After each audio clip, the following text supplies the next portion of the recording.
सब पुण्यों का बड़ा फल यही है कि श्री सीताराम जी की चरणों में सहज स्नेह रानी सुमित्रा ने ऐसे सदुपदेश अपने पुत्र लक्ष्मण को देकर श्री राम जी के संग बन जाने की आज्ञा दे दी। लक्ष्मण जी माता को प्रणाम करके श्री राम जी के पास पहुंचे।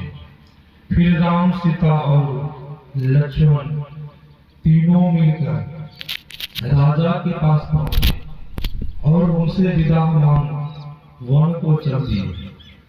राम जी ने पहले दिन संध्या काल तमसा नदी के किनारे वास किया।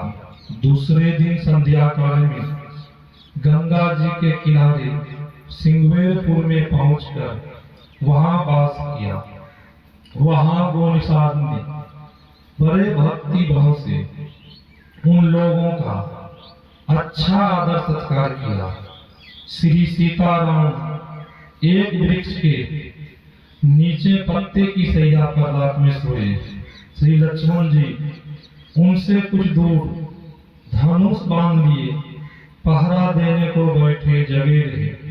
स्थान स्थान पर पहरा देने के लिए अपना आदमी नियुक्त कर गोनिसाद आप भी श्री लक्ष्मण जी के पास बैठकर पहरा देने लगे। श्री राम सीता को पत्तों के बिछौने पर सोए हुए गोनिसाद को बड़ा दुख हुआ। वे इसके लिए कैकेयी को दोष देने लगे। यह सुन लक्ष्मण जी कहने लगे, बोले लखन मधुर मृदु वाणी, ज्ञान विरागे भगति रस स्थानी, काउन को सुख दुख कारता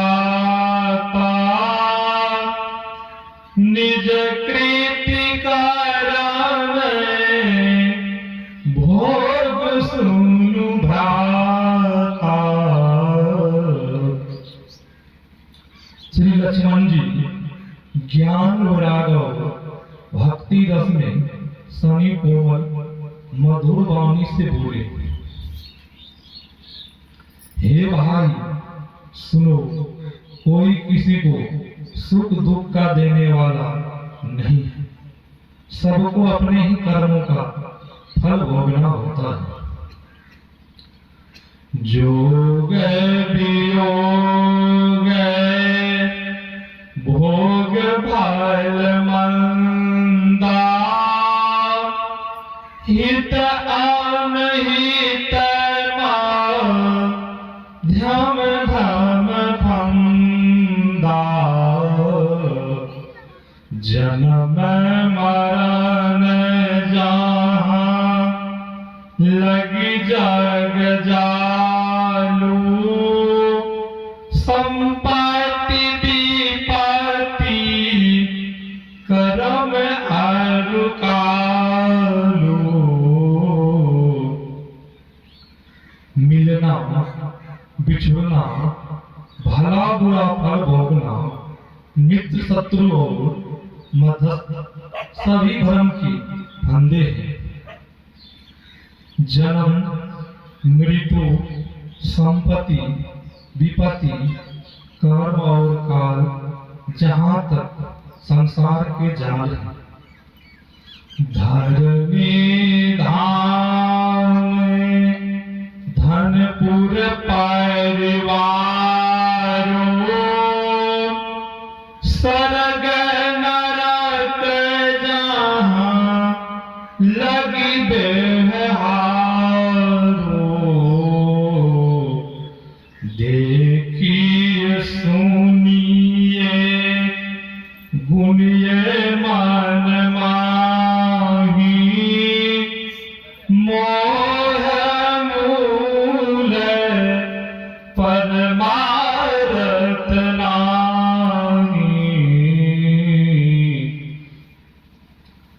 धरती, घर, धन, गांव, परिवार, स्वर्ग और नरक का जहां तक व्यवहार है, जो देखे सुने और मन में विचारे जाते हैं, उन सबों का कारण अज्ञान ही है।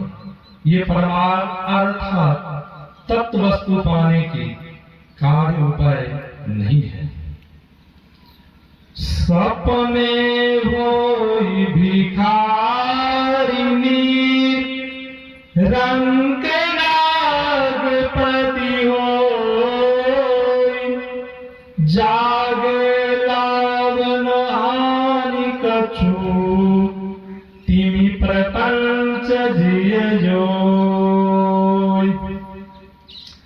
सपने राजा भिखारी और दरिद्र इंद्र हो जाता है, पर जग जाने पर न तो राजा को कोई हानि होती है और न दरिद्र को कुछ लाभ होता है। ऐसे ही संसार को मन में सपनोत जानो। श्री सद्गुरु महाराज की जय।